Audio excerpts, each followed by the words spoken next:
Welcome to the Plume and Page. Today's story is Around the World in 80 Days by Jules Verne. Chapter 13, in which Passepartout receives a new proof that fortune favors the brave. The project was a bold one, full of difficulty, perhaps impracticable. Mr. Fogg was going to risk life, or at least liberty, and therefore the success of his tour. But he did not hesitate, and he found in Sir Francis Cromarty an enthusiastic ally.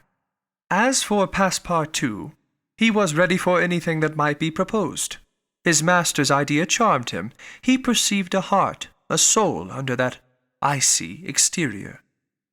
He began to love Phileas Fogg. There remained the guide. What course would he adopt? Would he not take part with the Indians? In default of his assistance, it was necessary to be assured of his neutrality. Sir Francis frankly put the question to him. "Officer," replied the guide, "I am a Parsee, and this woman is a Parsee. Command me as you will."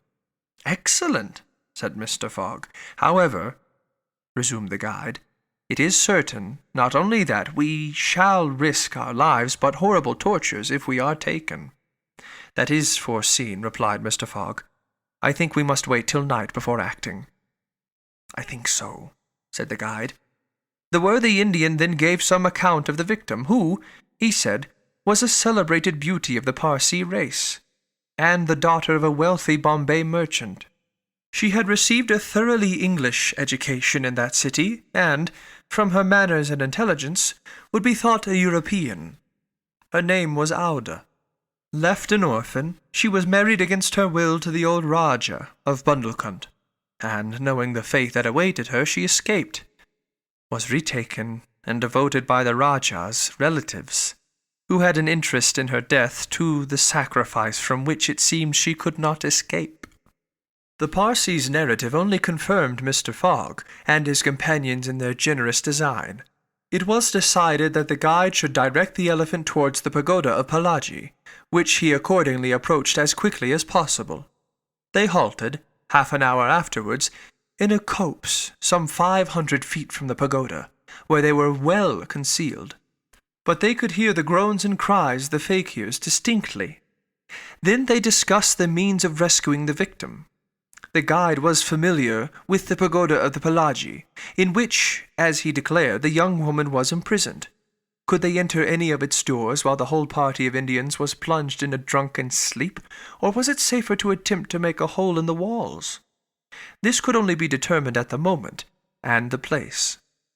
But it was certain that the abduction must be made that night, and not when, at break of day, the victim was led to her funeral pyre. That no human intervention could save her. As soon as night fell, about 6 o'clock, they decided to make a reconnaissance around the pagoda. The cries of the fakirs were just ceasing. The Indians were in the act of plunging themselves into the drunkenness caused by liquid opium mingled with hemp, and it might be possible to slip between them to the temple itself. The Parsee, leading the others, noiselessly crept through the wood, and in 10 minutes they found themselves on the banks of a small stream, whence, by the light of the rosin torches, they perceived a pyre of wood, on the top of which lay the embalmed body of the Rajah, which was to be burned with his wife. The pagoda, whose minarets loomed above the trees in the deepening dusk, stood 100 steps away. "Come," whispered the guide. He slipped more cautiously than ever through the brush, followed by his companions. The silence around was only broken by the low murmuring of the wind among the branches. Soon the Parsee stopped on the borders of the glade, which was lit up by the torches. The ground was covered by groups of the Indians, motionless in their drunken sleep. It seemed a battlefield strewn with the dead.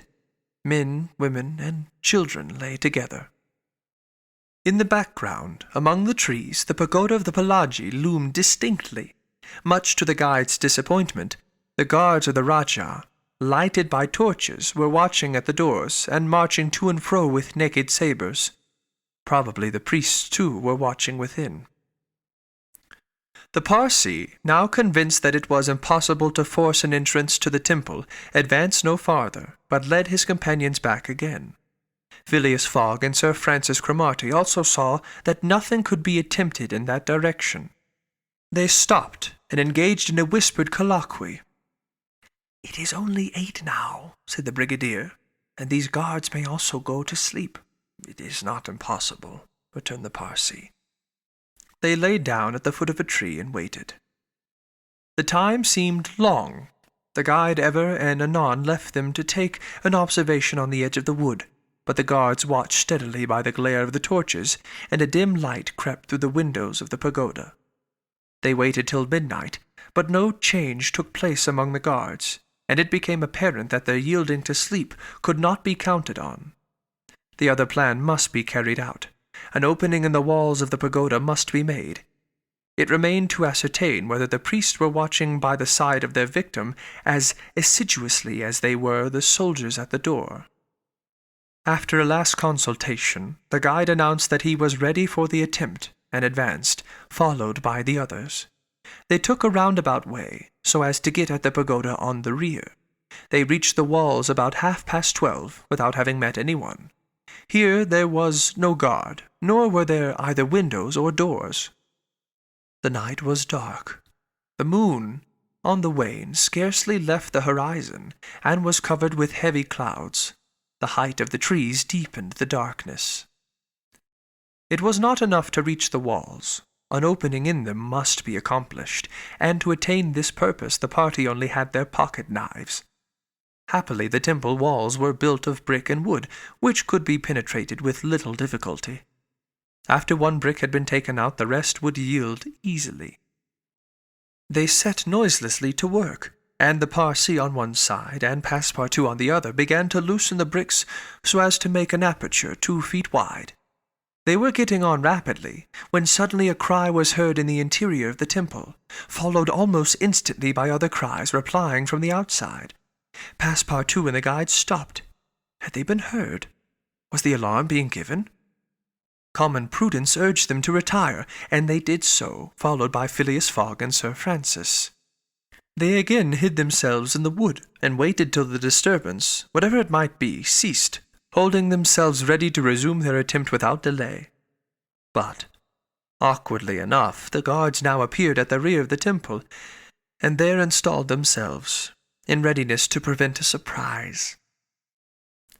It would be difficult to describe the disappointment of the party, thus interrupted in their work. They could not now reach the victim. How, then, could they save her? Sir Francis shook his fists, Passepartout was beside himself, and the guide gnashed his teeth with rage. The tranquil Fogg waited without betraying any emotion. "We have nothing to do but go away," whispered Sir Francis. "Nothing but to go away," echoed the guide. "Stop," said Fogg. "I am only due at Allahabad tomorrow before noon." "But what can you hope to do?" asked Sir Francis. "In a few hours it will be daylight, and the chance which now seems lost may present itself at the last moment." Sir Francis would have liked to read Phileas Fogg's eyes. What was this cool Englishman thinking of? Was he planning to make a rush for the young woman at the very moment of the sacrifice, and boldly snatch her from her executioners? This would be utter folly, and it was hard to admit that Fogg was such a fool. Sir Francis consented, however, to remain to the end of this terrible drama. The guide led them to the rear of the glade, where they were able to observe the sleeping groups.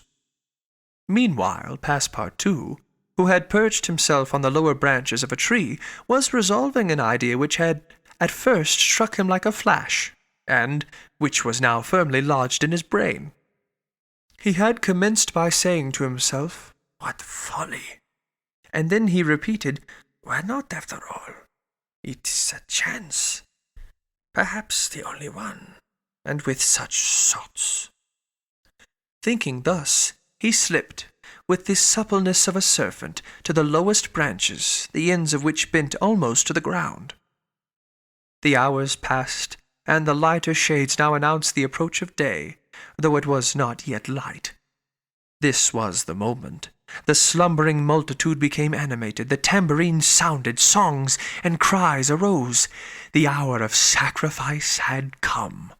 The doors of the pagoda swung open, and a bright light escaped from its interior, in the midst of which Mr. Fogg and Sir Francis saw the victim. She seemed, having shaken off the stupor of intoxication, to be striving to escape from her executioner. Sir Francis's heart throbbed, and convulsively seizing Mr. Fogg's hand, found in it an open knife. Just at this moment the crowd began to move. The young woman had again fallen into a stupor caused by the fumes of hemp, and passed among the fakirs, who escorted her with their wild, religious cries. Phileas Fogg and his companions, mingling in the rear ranks of the crowd, followed, and in 2 minutes they reached the banks of the stream, and stopped 50 paces from the pyre, upon which still lay the Rajah's corpse. In the semi-obscurity they saw the victim, quite senseless, stretched out beside her husband's body. Then a torch was brought, and the wood, heavily soaked with oil, instantly took fire. At this moment Sir Francis and the guide seized Phileas Fogg, who, in an instant of mad generosity, was about to rush upon the pyre. But he had quickly pushed them aside, when the whole scene suddenly changed. A cry of terror arose. The whole multitude prostrated themselves, terror-stricken, on the ground. The old Rajah was not dead, then, since he rose of a sudden, like a spectre, took up his wife in his arms, and descended from the pyre in the midst of the clouds of smoke, which only heightened his ghostly appearance. Fakirs and soldiers and priests, seized with instant terror, lay there, with their faces on the ground, not daring to lift their eyes and behold such a prodigy.